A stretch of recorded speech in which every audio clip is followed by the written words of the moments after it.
Scottie Scheffler has officially withdrawn from the American Express tournament, which is set to take place from January 16 to 19. This decision comes as Scheffler seeks to allow his hand injury more time to heal. The injury, a puncture wound caused by broken glass while preparing Christmas dinner, has already sidelined him for the season opener, the Century, and the upcoming Sony Open in Hawaii.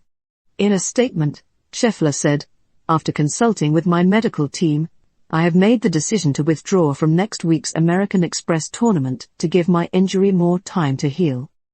His manager, Blake Smith, provided additional details about the injury, noting, he sustained a puncture wound to the palm of his right hand from a broken glass.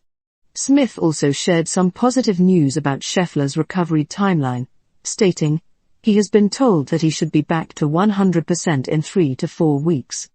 Looking ahead, Scheffler is targeting the AT&T Pebble Beach Pro-Am, which starts on January 30, as a hopeful return point for his 2025 season.